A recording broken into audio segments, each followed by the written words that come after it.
when you have to force that dialogue in there, and you've got to say that nothing is more important at that point in time than your goal. Yeah. And your goal is for you is youth and happiness and joy within your youth. Yeah. And nothing's more important than that goal. But how do you, I guess what I'm trying is how do you do that when you just can't, you can't see that goal? If you can't, it's just like, I feel like sometimes I'll have like dark days where you can't picture that. And then you just kind of go, so how do you kind of pick yourself up and sort of force yourself? In motivation, this is good stuff. Through motivation, first thing you need to constantly do is reiterate your goal. Okay? You can never allow yourself to give up on your goal. Because what you're telling me is some days you give up on your goal and you take a day off of your goal. Yeah.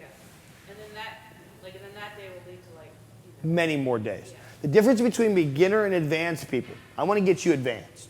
Okay? But the only difference between beginner and advanced people is not how fast you can run, how many weights you lift, how long you take off in between workouts, how long you take off in between eating well. Health doesn't really you can't just take a side note. Go, oh, you know what, I'll be healthy in a year. You know, it's something that we need to consistently work on. Okay, and that's what I want you to do. I want you to consistently work on this. I want you to fit so much. When you're in that moment, I want you to stop yourself.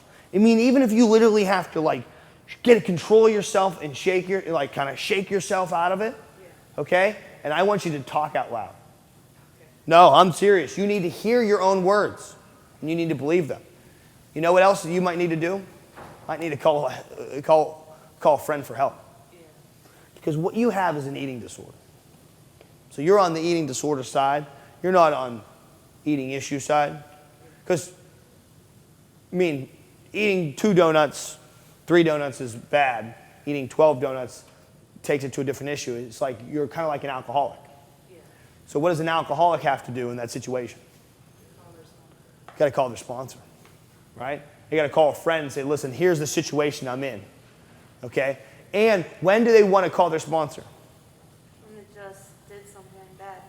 Or before they did something bad, right? When they have the urges to do something bad. Oh my gosh, I'm driving to the bar right now, and I'm gonna put my head under the tap and let the tap go. I mean, that dialogue has to be there in order to be better.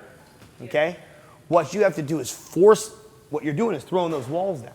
You have to force them up and just be so with yourself and say, no, this is what I'm going to do.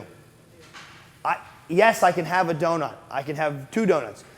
Start making a plan. Maybe write out your plan. Yeah. Write out what your plan is when you're going to have that donut. You know, you feel deprived. You feel like there's something missing, so you're trying to fill that thing that's missing. You're trying to fill it with food. Eric, I'm chomping a bit to say sorry, go ahead. I think I know what else is going on here. You're doing exactly what I used to do.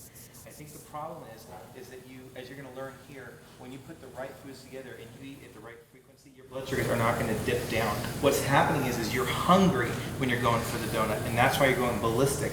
Eric talks about the hunter mode. If your blood sugar gets too low, you have like a circuit switch, and you can't have it turned on. Like you just go for whatever's there. When you keep your blood sugar stable, you'll be able to continue to think, and you won't go nuts like that. That's because you're too hungry because you're not eating frequently. Yeah, that's true. That's what I bet is happening. And that's a great point because you said earlier that you'll eat one big, huge meal, and then you won't eat the rest of the day. Well, your blood sugar levels are low.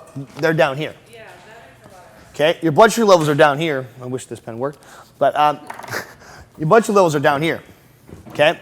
Well, what happens when your blood sugar levels are too low for a while? If you think about it, we come from the old days, okay? Let's call this a knife, okay? This is a knife, all right? We're supposed to take this knife and kill something. Yeah. You got to be pretty hungry to do that, right? People have been hungry enough to eat their friends. Yeah. I mean, I hate to say it, different things, that's been the case. Ravenous mode. Don't get caught in a ravenous mode. Are you ravenous when you're here? No. Why? Because I'm eating. You're eating every 3 to 4 hours. I guess that's what I was worried about, and I didn't really understand until now. Because I was afraid, because here here I'm not, I don't have no urges to go. Like, I live across the street now from a Chipotle, and I live essentially a mile away from a Chipotle at home. And when I would go there, when I was at home, I'd order 2 burritos, order one for the ride home and one when I got home. And I was literally a mile away from home. So it wasn't like I needed, something, but I felt so hungry. But here, so I'm always like worried, well, what happens when I get home and I have those, those things creep up again, and how do I stop that? You're just going to consistently learn that you need to balance your blood sugar levels. Yeah. Okay? So that you're not in that ravenous mode. I mean, you're going to be, if you stay away from that ravenous mode, hopefully you won't want 12 donuts. And if you do, that's a completely emotional issue that's separate. Yeah. That's the void issue, which we could talk about later, and we touched upon a couple weeks ago, all the personalities and the behaviors and stuff. I'm going to end there because I talked about a lot of different stuff. We touched the surface. If you guys have any questions, I'll answer any questions that you have, but I know we went over a lot of stuff, and you guys are probably getting pretty tired. Anyone else? So we'll do it again, and we'll talk more about, next time we're going to talk more about motivation and more about your own personalities. Okay, and kind of what your own, what your personality is and how that's affecting your weight loss. Okay, and who's what, whether it be the void, whether it be the seeker, whether it be, the caretaker. Okay, all right. Thanks a lot, guys. I appreciate it. Thank you.